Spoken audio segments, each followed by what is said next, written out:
Paper start होते ही मैं चीखने लग गया उधर सेंटर में, क्योंकि जब पेपर स्टार्ट हुआ तो मैं देख रहा हूँ लगभग एक क्वेश्चन का 1/4 हिस्सा ही विजिबल हो रहा है स्क्रीन पर। तो ये एडवांस का क्वेश्चन, इतना इतना बड़ा बड़ा सवाल, ये कैसे पॉसिबल है? और मैट्रिक्स मैच स्पेशली, वहां पर मैं मैट्रिक्स देखता था पहले, ऐसे दाएं बाएं, फिर नीचे, फिर उसके मैच कहाँ से है, फिर नीचे उसके आंसर कौन से है, पी को P is T, Q is R for example. इसमें आईटी डिपार्टमेंट के होंगे। तो वो चेक कर रहे हैं, वो मेरी कंप्यूटर पर चेक करने लगे, टाइम चल रहा था मेरा। पहले 5 मिनट तक तो ऐसे ऐसे कर रहे थे, माउस कुछ दाएं बाएं टिक टिक टिक टिक कुछ ऐसा ही, साइड के बटन दबा रहे थे मॉनिटर्स पर। फिर फाइनली उसने मुझे लगभग 4-5 मिनट के बाद बोला, बेटा करो अब जो जो दिखता है, अ, बाकी जब तक आप ये करोगे तब तक बाकी भी दिखने चालू हो जाएंगे, ऐसा सर ने बोला। तो वो मेरे साथ आए सेंटर में, उनको हमने बताया कि ऐसा क्यों हो रहा है। उन्होंने बोला थ्रू आउट हो रहा है। हमने बोला हाँ हमें पता है थ्रू आउट हो रहा है, पर अभी अब सेकंड पेपर देना है, एग्जाम खत्म तो नहीं हुआ है अभी, तो सेकंड पेपर अभी भी एक्टिव है, देने वाले हैं हम लगभग आधे से लेकर के 1 घंटे में हम सेकंड पेपर भी देने वाले हैं। अब आप क्या कर सकते हो हमारे लिए फिलहाल? वो बोल रहे जा करके वो कुछ पेज 54 आईटी कहीं पर, आईटी की वेबसाइट पर कंप्लेंट करो। पापा ने बोला उनको, अभी हमें लोगों के बदले लड़ाई नहीं लड़नी है, हम अपना अभी खुद का सोचेंगे, ठीक है? जी में एडवांस की रजिस्ट्रेशन फीस है ना 2800, एक तो मुझे वो चाहिए।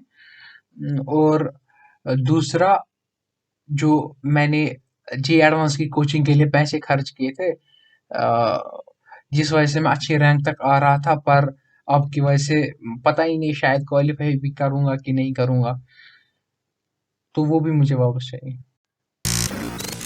अस्सलाम वालेकुम viewers, my name is Hazik. और इस वीडियो को आने में थोड़ा सा टाइम लग गया, करीबन 3-4 दिन हो चुके हैं जी एडवांस दिए हुए। मैंने सोचा था कि मैं तभी एक रिएक्शन वीडियो बनाऊं, पर क्योंकि कुछ दिनों से मैं कंसंट्रेट नहीं कर पा रहा था, उस वजह से मैंने थोड़ा डिले लिया, और सोच समझ कर मैंने सोचा मैं एक वीडियो बनाऊं जे एडवांस के रिलेटेड। तो ये कहानी शुरू होती है 11th से ही, जब मैंने स्टार्ट किया था प्रिपरेशन अपनी। तब से ही दिमाग में जे एडवांस ही चल रहा था। जे मेंस पर उतना कंसंट्रेट मैं नहीं कर रहा था, मतलब सेम ही सिलेबस होता है obviously, और anyone who is preparing for JEE Advance is by default preparing for JEE Mains, right? तो अभी तक प्रिपरेशन लास्ट फेज में चल रही थी मेरी, 1 महीना पहले, जेई मेंस के 1 महीना पहले तक। तो तब मैंने सोचा था कि मैं थोड़े से चैप्टर्स रिवाइज करूँ जेई मेंस की, जो सिर्फ जेई मेंस ओरिएंटेड है। सो मैंने वैसा ही किया। मैंने मतलब पूरे साल ऐसा नहीं पढ़ा था स्पेसिफिक चैप्टर जो जेई मेंस में, ऐसा मैंने ये वाले चैप्टर्स नहीं पढ़े थे। काफ़ी सारे चैप्टर जो है जो स्पेसिफिक है वो मैंने छोड़ भी दिए थे, एनवायरमेंटल वो सब, है ना? तो फाइनली जेईई मेंस का पेपर हुआ, अच्छे से हुआ, और मेरे आए थे 98.78 परसेंटाइल पहले शिफ्ट में। और दूसरी शिफ्ट में मैं इम्प्रूव करने का उतना कुछ मेरा मूड भी नहीं था, क्योंकि really I was not preparing for JEE mains. तो फिर ऐसे मैं देकर आया, क्योंकि वो 1 महीना मैंने ये एडवांस के पीवाईक्यू सॉल्व करने में लगा दिए थे पुराने वाले सालों के। तो ऐसे मैंने कुछ 96 और 97% ऐसे लाए थे मैंने सेकंड फेज में भी, विदाउट एनी स्पेसिफिक प्रिपरेशन और मॉक टेस्ट। तो फिर अब बारी आती है जेई एडवांस्ड की, जिसके लिए मैं प्रिपेयर कर रहा था पिछले कुछ सालों से, more than 2 years. Actually 11th से ही 3 साल होते हैं जे एडवांस तक। 11th में अगर आप स्टार्ट कर, तो मैंने मिड 11th में लगभग सीरियसली स्टार्ट किया था, तो मोर देन 2 इयर्स जे एडवांस तक। तो खैर वहाँ पर मैं सब कुछ बैलेंस कर रहा था उन लास्ट के हफ्तों में। फॉर एग्जांपल अपना जो सारे साइकिल्स है बॉडी के, वो सिंक कर रहा था प्रॉपरली पेपर 1 और पेपर 2 के साथ। फॉर एग्जांपल आपको वॉशरूम कब जाना होता है, ये सब चीज़ें सिंक करने के बाद, तो इसमें भी थोड़ा सा एफर्ट लगता है बिल्कुल। ताकि कुछ भी मिनट ज़ाया ना हो आपके एग्ज़ाम में। तो फाइनली मैं पहुंचा जे एडवांस के सेंटर पर। सब कुछ बहुत ही अच्छा लग रहा था। इससे पहले मैं क्या लास्ट के महीने में बात करूं, लास्ट के आधे महीने में मैंने कुछ पेपर्स रिजर्व रखे थे पी वाई क्यू जे एडवांस की, जो मैंने कभी टच नहीं किए थे। उनका कोई भी क्वेश्चन मैंने सॉल्व नहीं किया था। वो थे 2021 और 2020 का पेपर। नो सॉरी, 2021 और 19 का पेपर, जो मैंने जिनका मैंने कोई भी एक क्वेश्चन भी सॉल्व नहीं किया था। ऐसे ना ही मेरे किसी टीचर ने वैसा कुछ करवाया था, ना ही उसकी थ्योरी पढ़ी थी, ऐसा कुछ भी नहीं हुआ था। तो ये रखना होता है। आप भी इस वीडियो से यही लेकर जाइए कि अगर आप प्रिपेयर कर रहे हैं, ऐसा आपको रखना पड़ेगा ताकि आप लास्ट के हफ्ते में ऐसा कोई टेस्ट दे पाओ। और जो ऐसा बोला जाता है कि जो आपको लास्ट के हफ्ते में ऐसे किसी पेपर से मार्क्स आ रहे हैं, वैसे ही स्कोर भी आप करने वाले हो असली पेपर में भी। तो 2019 में मेरी कुछ रैंक आ रही थी जे एडवांस्ड में, कुछ 7,000 से थोड़ा नीचे, मतलब 6,900 800 ऐसा कुछ मार्क्स के बेसिस पर। और 21 मैंने इससे पहले दिया था, उसमें भी कुछ ऐसा ही हो रहा था। तो फाइनली मैंने 6,000 6,500 तक पुश किया था धीरे धीरे। लगभग मैंने काफ़ी सारे पेपर्स दिए थे जो मैंने ऑलरेडी सॉल्व किए थे, उनमें ऑब्वियसली थोड़े ज़्यादा नंबर आ रहे थे। पर ऐसे पुश करते करते जो पेपर्स मैंने नहीं देखे भी नहीं थे, उनमें 6,500 के करीब रैंक आ जा रही थी। तो with positive energy and up spirit, बहुत ही अच्छे कॉन्फिडेंस के साथ मैं एग्ज़ाम सेंटर में पहुंचा जे एडवांस के लिए। वहाँ की सारी फैकल्टी अच्छी थी और वो पेन सर्व कर रहे थे। पेन्स किसी को हो सकता है किसी को साथ ना हो, या उस वजह से जिसको साथ था तो वो तो ठीक था, उसका छीना नहीं उन लोगों ने। तो पानी भी सर्व कर रहे थे, मे बी किसी को पानी की ज़रूरत हो ऐसा एग्ज़ाम से पहले। और एग्ज़ाम से 10-15 मिनट पहले उनने ये भी दिए दोनों पेपर्स के टाइम। पहले मैंने सोचा छोटा है ये, लेकिन फिर बाद में मुझे लगा कि हाँ ठीक है। और मैं बहुत ज़्यादा पेज लेता हूँ सोल्व करने में, तो मुझे भी लगा कि इसमें बहुत ज़्यादा स्पेस है, मैं हाफ ही कर पाया। मतलब बहुत बड़ी कॉपी है ये, A4 पेज के कंपैरिजन में बहुत छोटा है, पर मतलब यूज़फुल है, ठीक है, चल जाएगा काम। तो फिर जे एडवांस का पेपर स्टार्ट होता है। पेपर स्टार्ट होते ही मैं चीखने लग गया उधर सेंटर में। तो वहां पर सब डिपार्टमेंट्स के लोग आए। पहले क्यों चीखने लगा, क्योंकि जब पेपर स्टार्ट हुआ तो मैं देख रहा हूँ लगभग एक क्वेश्चन का 1/4 हिस्सा ही विजिबल हो रहा है स्क्रीन पर। जब 1/4 हिस्सा ही विजिबल हो रहा है स्क्रीन पर, मुझे उस माउस से, वहां पर कुछ वायर वाला माउस था, मैं उसको साइड वाला स्क्रॉल नीचे उतार रहा हूँ, फिर नीचे तक देख पा रहा हूँ, फिर नीचे वाला स्क्रॉल दाएं कर रहा हूँ माउस की वजह से। माउस का ये स्क्रॉल भी काम नहीं कर रहा था, लेकिन वो मतलब शायद सॉफ्टवेयर मतलब काम ही नहीं करता होगा रोलिंग माउस पर, तो उस वजह से मतलब यही दो कीज फंक्शनल थी आपकी।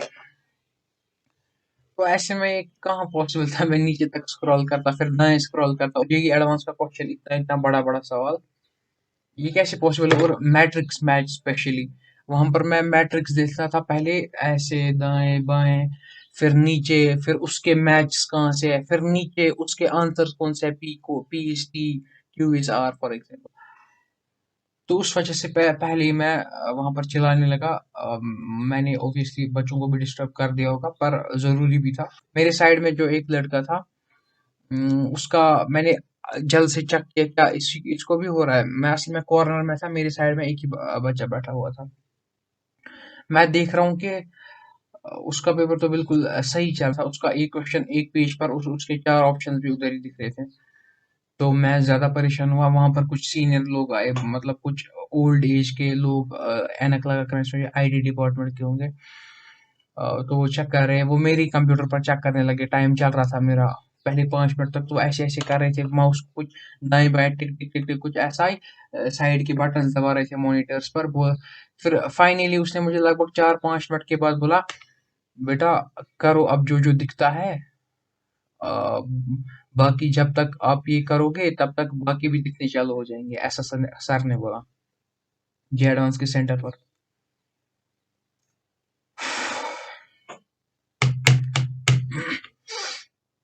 तो मैं हुआ परेशान शुरू।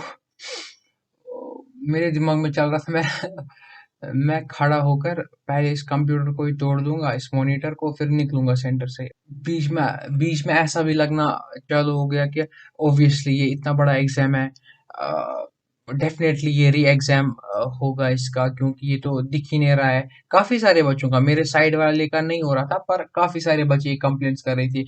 और मैं दूर अपना दोस्त देख पा रहा था, अरजान, जो कि उसी हॉल में बैठा हुआ था। उससे वो भी बोल रहा था ऐसे ऐसे सिर से कि नहीं हो पाएगा, ऐसे क्या हम कर रहे हैं। अपने सर से बोल रहा था कि नहीं हो पाएगा, कुछ करवाओ अभी, क्योंकि अभी शुरू ही हुआ है, ऐसे क्या करेंगे, ऐसे तो कुछ भी नहीं समझ आ रहा है। और उसको टेस्टेड स्पेक्टिकल्स भी लगा कर, ये वाले टेस्टेड नहीं है। तो उसको फिर जब उसने बोला ब्रेक में कि मेरे सर में भी दर्द होना स्टार्ट हो गया है, क्योंकि मैं इतना रोल दाएं बाएं कैसे करूं। बीच में ये ख्याल जहन में आता था कि जेई मेंस में भी ऐसा ही कुछ बच्चों के साथ हुआ था। अब मेरे साथ नहीं हुआ था, अ, वो मेरे लिए अच्छी बात थी, पर बाकियों के साथ जिनके साथ हुआ, उनको भी कोई री अटेम्प्ट नहीं दिया गया सबको। तो इसका मतलब था कि मुझे कंसंट्रेट अब इसी में करना है। अब मैं करने की कोशिश कर रहा हूँ, लेकिन मैं करूँ क्या पेपर में। पहले तो मुझे समझ ही नहीं आ रहा है, उसका जो यूआई है वो अजीब ही हो रखा है। मैं मैथमेटिक्स दबाता हूँ, वो 3 सेकंड के बाद खुलता है, डिले के बाद। आपको मैं और एक फैक्ट बताता हूँ। लास्ट के 7 से लेकर, मतलब 6 से लेकर के 7 minute, 6 minutes 50 second descending counting होती है ना, कुछ ऐसे मिनट्स बचे थे। मैंने सोचा था सेक्शन 8 जो कि तीनों पेपर्स का है, उसमें नो नेगेटिव मार्किंग थी, तो मैंने सोचा मैं कुछ भी इंटीजर छाप दूंगा उधर, हो सकता है लग जाए कोई ना कोई तुक्का। तो उसके लिए मैंने लास्ट के 5-6 मिनट रखे थे। और जो कि लॉजिकल भी, और कितना टाइम रखूं तुक्के देने में, ठीक है। मैंने रखे थे 6 मिनट्स 50 सेकेंड्स। हाँ, और मैं आपको बता रहा हूँ कि 6 मिनट्स 50 सेकेंड्स में मैं सिर्फ जो मैथमेटिक्स पोर्शन था सबसे पहले, उसके कुछ तो मैंने किए होंगे, 2-4 शायद मैंने किए थे, 2 से लेकर के 3 मैंने किए थे 8 में से। अब जो बाकी बचते 5 या 6, मैं बस उतना ही कर पाया 5-6 मिनट में। मैं क्लिक करता था, पहले तो मुझे नीचे उतरना पड़ता था, फिर दाएं देखना पड़ता था क्या ऑप्शन है, ठीक है। फिर मैं कोई भी ऑप्शन इन द सेंस कि मतलब वहां पर कौन सी स्पेस है, वहां पर टाइपिंग के लिए कहाँ पर दिया हुआ है, वहां पर मैं टाइप करता था। मैंने सोचा था मैं एक ही दूंगा सबको, 080808। मैं वहां पर नीचे जाकर देख रहा हूँ 0, 3 सेकंड के बाद 0, 8, 3 सेकंड के बाद 8, ठीक है। ऐसे करते करते मैं ये 6 या ये 5 सवालों को कर पाया, ये तुक्का मार। इससे आप अंदाजा लगा सकते हो कि कितना वो पुअर काम कर रहा था और कितना डिफिकल्ट हो रहा था एक ही क्वेश्चन को देखना। तो ये तो हो गया पेपर 1, जिसने हमें पूरा तोड़ कर रख दिया था। इसके बाद हमें कोई भी एम भी नहीं थी लाइफ में, और कोई भी, अब हम एडवांस का कोई शौक भी नहीं था इसके बाद। हम बोल रहे थे हम पहले में ये करेंगे, बाद में ये करेंगे, ऐसा कुछ भी नहीं हो पाया वहां पर बिल्कुल ही अलग सब कुछ, टेम्परामेंट बिल्कुल अलग चल रहा था। तो खैर हम बाहर आए, हमने सोचा था हम बाहर जाकर 2.5 घंटे नमाज पढ़ते हैं और फिर सो जाएंगे, और थोड़ा सा खाना खाएंगे, थोड़ा सा लाइट, और सो जाएंगे। हमने काफी प्लान्स बना कर रखे थे।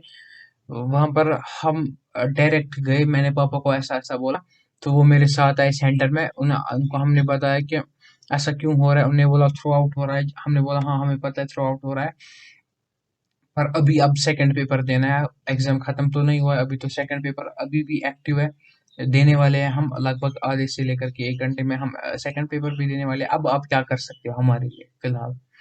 वो बोल रहे जा करके वो कुछ पेज 54 आईटी कहीं पर, आईआईटी की वेबसाइट पर कंप्लेंट करो। पापा ने बोला उनको अभी हमें लोगों के बदले लड़ाई नहीं लड़नी है, हम अपना अभी खुद का सोचेंगे, ठीक है। अभी आप हमें बताओ कि हाँ हमारे साथ आप अभी क्या बेटर कर सकते हो, हम कैसे बच जाएंगे। उन्होंने बोला ये सबको हो रहा है। मैंने बोला नहीं सबको नहीं हो रहा है, मेरे सामने जो था उसको तो नहीं हो रहा था। तो खैर वो उधर इधर की बातें बोलने लगा, और खैर वो बात करते करते ही चला गया आदमी जो वहां का था, सेंटर ओनर और वट एवर ही वॉज। और उसने बीच में कन्वर्सेशन में उस आईटी वाले आदमी को भी लाया था, जिसने बोला था ये सबको हो रहा है, आप जो जो आपको दिख रहा है वो आप करो। मैंने पापा को उसका भी बता दिया, उसकी तारीफ की, ये बोल रहा था जो जो दिख रहा है वो सब करो। तो पापा को उस पर भी गुस्सा आया और उसको बोला कि ये क्या, आप अभी बताओ, आप फिलहाल मैं अपने बच्चे को लेकर आया हूँ, आप इसकी क्या हेल्प अभी कर सकते हो, आप वो बताओ सेकंड पेपर के लिए, पहला जो हो गया वैसा हो गया, ईमेल वीमेल जो आप बोल रहे हैं वो तो हम बाद में भी करेंगे, अभी बताओ अभी आपका क्या है प्रोटोकॉल, अभी आप कैसी मदद कर सकते हो। उसने बोला ये तो सबको हो रहा है, फिर से ऐसे ही झूठ बोल रहा था, सबको हो रहा है ये सब। तो खैर यही बातें बातें लड़ाई वड़ाई करने में ही पूरा आधा ये 2.5 घंटे बीत गए, और अब बारी आती है पेपर टू की। सेम हमें दूसरा ये दिया गया डेट 20 मिनट पहले, और सब बोल रहे थे कि पॉजिटिव एनर्जी के साथ, नहीं दूसरे में तो ऐसा नहीं होगा, सब बोल रहे थे, मतलब वहाँ के टीचर्स, आईटी डिपार्टमेंट्स के जो इंस्पेक्शन वाले लोग थे।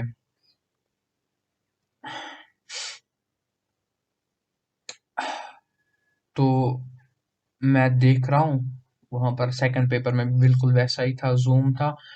हम 3 दोस्त थे एक्चुअल में, जो मैंने अभी अरजान बोला, और भी एक था, और वैसे दोस्त तो काफी सारे थे, पर मैं एग्जाम्पल बोल रहा हूँ 3 का। हम 3 में से 3 का पहला पेपर जूम था, और हम 3 में से 2 का पेपर सेकंड पेपर भी जूम था। एक लड़का था, मतलब आप समझ सकते हो ये एक रैंडम ऑर्डर था, 50% को वो हो रहा था, 50% ऐसा, मतलब आपको लग रहा होगा 33%। मैं ओवरऑल बता रहा हूँ कि हमारे सेंटर पर 50-50 हो रहा था। तो हमारा फिर से वही, सर में तो दर्द था ही, और हमने अपना बहुत सारा एनर्जी भी वेस्ट कर लिया था ये डिस्कशंस में, क्या करना है ये सब। तो खैर, और ये भी पता था कुछ री अटेम्प्ट तो मिलने वाला नहीं है, और ये तो नए से नहीं होने वाला, अब जो है यही है। अब मैं कर रहा हूँ कोशिश, और मेरी जो ये है वो ऑलरेडी टूट चुकी है एनर्जी, अब मुझे कोई इसका शो ऑफ भी नहीं था उस टाइम पर पेपर टू में। तो जैसा वैसा करके मैंने पेपर टू अपना कंप्लीट किया। पेपर टू कंप्लीट मैंने किया, और मैं बाहर निकला सेंटर को, मैंने बोला बाला दफा, विल सी व्हाट हैपेंस। और उसके बाद पापा ने बोला वेबसाइट पर कंप्लेंट करेंगे, ये सब करेंगे। मैंने सोचा वेबसाइट पर कंप्लेंट करके क्या फायदा है, ज्यादा से ज्यादा ये लोग बोलेंगे कि ज्यादा से ज्यादा बोलेंगे कि चलो और एक बार करेंगे, ऐसा करेंगे तो नहीं, बिल्कुल नहीं करेंगे। देश तो देने से रहे कि सबको मार्क्स चढ़ाएंगे, ऐसा तो पॉसिबल नहीं है कॉम्पिटिटिव एग्जाम में, और ऐसा तो हम चाहते भी नहीं है। अब अटेम्प्ट करना चाहते हो जिस एग्जाम के लिए हमने इतने साल से प्रिपेयर किया, उसका टेम्परामेंट आप जानते हो कितना बिल्ड करने में मेहनत लगती है, तो री अटेम्प्ट भी नहीं चाहते हम। आखिर अब चाहते क्या है, हमारी जो एक्सपेक्टेशंस थी उन पर तो मतलब आप खड़े नहीं हो सके, एडवांस वाले भी, एनडीए वाले भी, नीट में एनडीए वाले भी। तो खैर, बात इतनी सी थी। अब मैं सोच रहा हूँ थोड़ी सी फनी बात भी है कि मैं भी कोर्ट केस करूं, इसलिए नहीं क्योंकि मुझे री अटेम्प्ट चाहिए, पर इसलिए कि जो मैंने अपने कोचिंग सेंटर्स में फीस वीस भरा था पिछले कुछ सालों से प्रिपरेशन के लिए, आईआईटी जेई के लिए, वो तो आपने खराब कर दिया। It is equivalent to say that at the final moment आप लोगों ने बोला नहीं, अब हम जे एडवांस के मार्क्स पर ऐसे नहीं करते डिसाइड। जे एडवांस ने बोला कि हम आज से जे एडवांस मेरिट पर डिसाइड नहीं करेंगे मार्क्स देना, हम डिसाइड करेंगे लक पर। जिसका अच्छा कंप्यूटर आएगा, हम उन्हीं में से देख लेंगे कौन अच्छा बचा है, ठीक है ना। तो फिर आप बताइए कमेंट्स में हमें क्या करना चाहिए, और अगर हो सके तो किसी के साथ शेयर करो यार, किसी तक तो बात पहुंचनी चाहिए ना जो सुन सकता है। इतना सारा कंपेन ऑलरेडी हो चुका है एनटीए पर भी, पिछली बार मेंस के टाइम पर कुछ भी नहीं हुआ। अब जी एडवांस जितना इतना बड़ा एग्जाम, असली बोलते हैं ना, पीडब्ल्यू से मोशन, मैं बोलता हूँ कि जे एडवांस भी एक इमोशन है बच्चों का, कि जो नॉन मेडिकल लेता है उसके दिमाग में तो जे एडवांस ही होता है, ऑब्वियसली आईआईटीज ही होती है। वो तो फिर बच्चे समझ जाते हैं कि हम हमसे नहीं हो पाएगा, तो फिर वो स्टार्ट करते ऐसा करना। जेई मेंस के लिए प्रिपेयर करना स्टार्ट कर देते हैं, मतलब एडवांस को छोड़ देते हैं, ज़्यादा लेंथी डेरिवेशंस में हमें काम वक्त ज़ाया नहीं करना है, हम मेंस पर फोकस करेंगे। पर नॉन मेडिकल लेने का तो यही रीज़न होता है ना कि आप आईआईटी से हो जाते हो इन्फ्लुएंस्ड। तो खैर, मैं चाहता हूँ कि आप ये वीडियो शेयर करें और जो मतलब वैसे तो क्या ही करेंगे, लेकिन कम से कम मुझे भी बताओ कोर्ट केस करना चाहिए कि नहीं। मैं तो वैसे करने ही वाला हूँ ऑब्वियसली। मुझे री अटेम्प्ट भी नहीं चाहिए, मुझे कुछ भी नहीं चाहिए, पर मुझे जो जे में एडवांस की रजिस्ट्रेशन फीस है ना 2800, एक तो मुझे वो चाहिए। और दूसरा, जो मैंने जे एडवांस की कोचिंग के लिए पैसे खर्च किए थे, जिस वजह से मैं अच्छी रैंक तक आ रहा था, पर अब की वजह से पता ही नहीं शायद क्वालिफाई भी करूंगा कि नहीं करूंगा, तो वो भी मुझे वापस चाहिए। ठीक है, तिल दिन अल्लाह हाफिज।